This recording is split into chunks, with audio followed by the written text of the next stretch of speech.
Très bien, on va poursuivre cette émission, mais cette fois dans un autre contexte. Regardez cette vidéo. La femme de mon patron est tombée amoureuse de moi. Elle m'a proposé de devenir son amant. Elle est riche et elle est belle, mais moi je ne veux pas de problème. Son mari c'est mon directeur, moi je suis son chauffeur. Et quand le chauffeur devient l'amant de la patronne, qu'est-ce qui peut occasionner cela? Et qu'en pensez-vous? Mesdames et messieurs, bonsoir. C'est le sujet qui fâche. Vous savez, nous sommes en Afrique. Il n'y a pas le temps. Monsieur est tout le temps parti. Madame aussi, souvent, est tout le temps partie. Bon, quand monsieur est trop éloigné chaque moment de madame, ça peut la pousser à aller vers le chauffeur. Maintenant, ce que moi je pense que ce n'est pas digne de foi du côté du chauffeur. Ce n'est pas digne de foi. Parce que du moment que tu acceptes d'être le chauffeur de la patronne, c'est que vraiment, tu sais qu'à toutes sortes de situations, tu peux te ressaisir. Qu'un homme est toujours près d'une femme, l'appétit vient en mangeant et ça prend. C'est comment ça est? Écoute, mais si le mari n'est pas toujours là, c'est le chauffeur qui est toujours près de la femme. Ça prend. Peut-être que a check a confiance qu'elle a trop. Tu vois non? Na check a confiance qu'elle a trop. Et chauffeur là qu'a t'aimé quoi? Bon. Même si c'est le cas, elle n'a pas le droit de tromper son mari, non? Ça dépend du premier contact. Du premier contact. Ça dépend de l'intention de la patronne.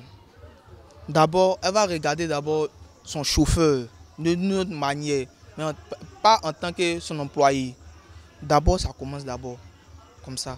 Le deuxième est que peut-être si le chauffeur il a une autre intention de séduire la patronne. Donc maintenant, on ne parle plus de patronne et l'employé. On parle maintenant de l'homme et la femme. C'est comment ça se passe. Qu'il y a quelque chose en eux. Moi, je ne vois rien de mal dedans, vieux.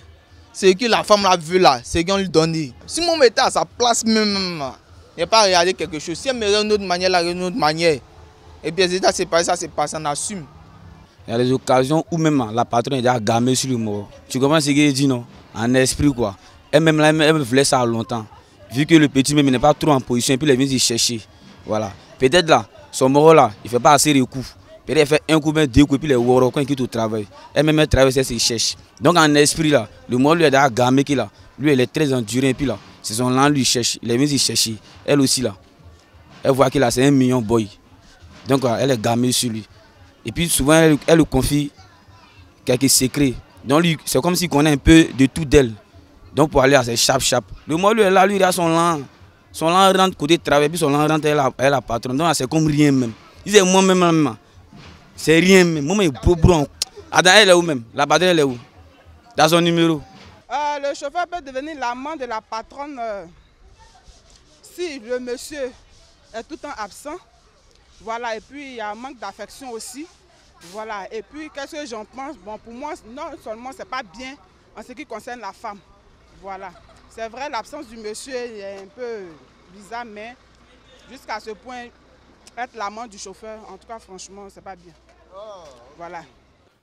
Docteur, Oui. de retour sur le plateau, Oui. un autre sujet. Okay. Quand le chauffeur devient l'amant de la patronne. C'est un sujet qui amène à réfléchir. Et vous avez déjà vu les réactions dans les vidéos? Justement, chacun a donné sa position. C'est vraiment un sujet qui amène à réfléchir. Comment et pourquoi une patronne se retrouve dans les bras de son chauffeur. On pourrait dire que c'est paradoxal, mais en matière d'amour, le paradoxe n'existe pas. C'est une question de sentiment. Là où il y a sentiment, il n'y a pas de paradoxe. Là où il y a sentiment, il n'y a pas d'interdit. Les deux se sont retrouvés certainement dans une situation expliquée ou inexplicable. Et les deux ont commencé à avoir des rapports.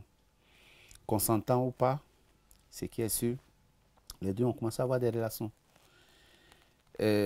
Avoir conscience que je suis marié concernant la femme, et le chauffeur, avoir conscience que je suis le chauffeur, il faut dire que ces deux personnes ne cherchent même pas à mettre en avant leur position, ces positions-là.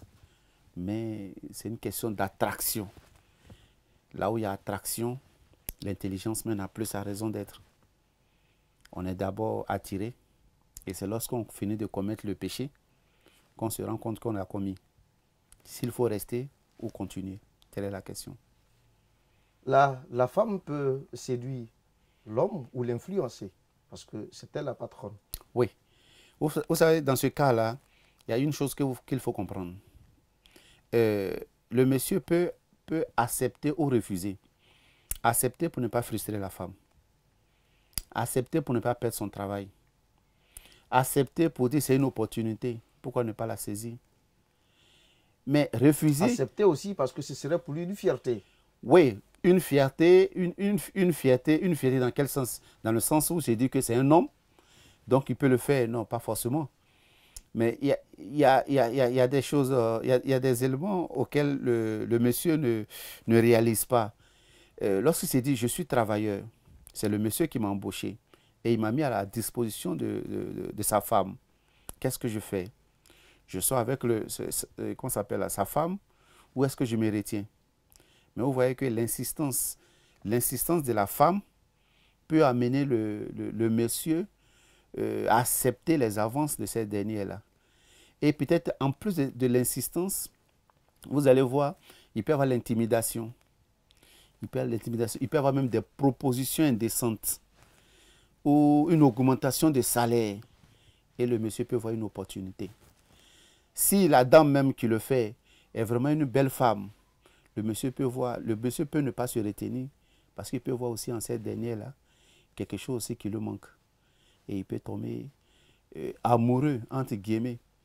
Mais dans ce contexte-là, il faut remarquer que on part d'abord, pas de l'amour, on part d'abord peut-être d'une attirance. Je suis attiré par le monsieur. Et c'est l'attirance qui fait que je lui fais des avances. Mais ce n'est pas de prime abord de l'amour.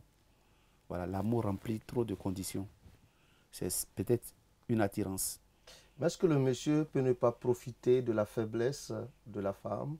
Quand je parle de faiblesse, la femme qui a besoin de communiquer, qui lui explique un peu tout ce qu'elle a, tout ce dont elle a besoin, toutes peut-être ces difficultés qu'elle vit peut-être avec son mari, son époux, et utiliser un peu toutes ces informations-là, chemin faisant. Oui. Oui, en fait, dans ce contexte-là, il faut dire que c'est un profiteur, c'est un opportuniste. Oui. C'est un opportuniste. Il a vu l'occasion, il fallait la saisir. Quel que soit ce qu'il va arriver, c'est quelqu'un qui, sans s'en rendre compte, qui prend des risques. Des risques au point de perdre son travail. Il prend des risques. Et il ne mesure pas la gravité de l'acte qu'il pose. Imaginez un peu que c'est la femme d'un procureur de la justice. Est-ce que le chauffeur a vraiment essayé de prendre en compte tous ces petits détails-là, toutes ces variables-là? Non, je ne crois pas. L'amour aveugle. Justement, c'est-à-dire qu'au moment de l'attraction, la raison n'y est plus. La raison n'y est plus, il faut aller. Et c'est quand on finit de faire le passage à l'acte, on se rend compte qu'on a commis une faute grave. Mais, lorsqu'on ne nous attrape pas, l'habitude commence à s'installer. Et on vit dans ça. C'est un profiteur, c'est un opportuniste. Il n'avait pas besoin de faire ce passage à l'acte. Il devait refuser. Pourquoi accepter? Parce qu'il s'est dit qu'il y a une porte qui est là. Et vous voyez que c'est les propositions. Généralement, on ne sanctionne pas les femmes. Hein. On sanctionne généralement celui qui a commis l'acte avec la femme. C'est-à-dire qu'on va sanctionner si l'amant, enfin le mari, se rend compte que sa femme la trompe avec le chauffeur. C'est le chauffeur qui va renvoyer. Mais le pauvre, est-ce qu'il a mesuré cela? Voilà. Donc, il ne mesure pas la gravité des actes qu'il pose. C'est un opportuniste. Il faut saisir cette main-là et il faut en profiter en même temps. C'est dommage. Oui, vraiment dommage. Lorsqu'on ne sait pas ce qu'on veut, la femme aussi, c'est cette faiblesse-là qui la pousse généralement à poser ce genre d'actes. Mais en psychologie, on cherche à savoir pourquoi ce manque de confiance en elle-même, au point où elle explique tous ces petits problèmes au chauffeur, qui ne devait même pas être cette oreille-là, à laquelle même elle elle doit déverser toutes ces émotions négatives qu'elle ressent au fond d'elle. Mais malheureusement, elle veut une oreille. Et la seule oreille qu'elle a toute la journée, peut-être de la maison jusqu'au travail, c'est l'oreille de comment ça s'appelle, du chauffeur. Du chauffeur. Et vous voyez un peu, si le retour lui est favorable, elle, la femme, si c'est que le chauffeur dit lui est favorable, elle va commencer à installer cette habitude-là de tout expliquer au chauffeur. Dans l'élément vidéo que nous avons regardé, il y a une dame qui dit que malgré tout, la femme ne devrait pas tromper son mari. Oui. C'est-à-dire, quel que soit ce qui vous arrive, vous pouvez quitter la maison si vous le voulez, mais pas faire un passage à l'acte. Voilà. Pas faire un passage à l'acte. Vous savez, les problèmes qu'on a dans les foyers, généralement, ça peut se régler dans les foyers. Quel que soit ce qui se passe, il y a toujours une porte de sortie pour un règlement harmonieux. Mais malheureusement, la faiblesse, ce manque de confiance-là, que certaines personnes ont d'elles-mêmes, font qu'elles deviennent des personnes fragiles. Fragiles en ce sens qu'elles sont obligées d'expliquer leurs problèmes à d'autres personnes qui n'ont même pas le droit même d'écouter comment ça s'appelle, c'est dire, mais malheureusement le font parce qu'elles ne savent pas. Et il faut à la limite aussi apprendre aussi à les comprendre. Parce que lorsque j'ai un problème, si je suis une femme, la femme a un problème et qu'elle veut expliquer à quelqu'un qu'elle n'arrive pas, elle va expliquer ça à quelqu'un d'autre. Et que cette personne aussi arrive aussi à vraiment l'aider à décharger cette charge émotionnelle qu'elle a en elle, c'est fini. À force d'expliquer, à force d'expliquer, à force d'expliquer, elle va envoyer à cette personne-là ce qu'elle n'a pas en son mari. Et l'attirance va faire que la proximité qui existe entre les deux va faire qu'on va changer de niveau qui est les relations sexuelles. Est-ce que ce n'est pas aussi souvent l'envie démesurée de plaisir qui peut conduire la femme à faire cela? Oui, chez certaines personnes. C'est ça le problème dans le foyer. Généralement, si vous voyez dans les foyers, les personnes, les femmes qui ont une activité sexuelle active avant de venir dans le mariage, lorsqu'on n'a pas ce rythme-là avec leur mari, elles cherchent à aller voir ailleurs pour essayer de contenir ce besoin-là. Et lorsque le mari ne donne pas, elles trouvent ça en quelqu'un d'autre. Vous voyez un monsieur bien bâti, dans son imaginaire, le monsieur peut lui donner ce que le mari ne lui donne pas.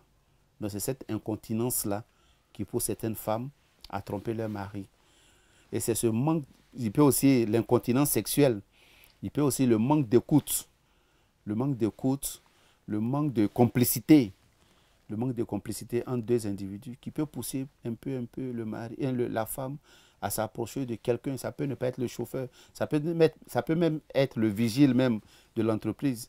Mais toujours est-il que quelqu'un qui est disposé à écouter cette dame-là pour recevoir tout ce qu'elle a comme charge émotionnelle peut être vraiment un amant potentiel. Que doit-on retenir, docteur?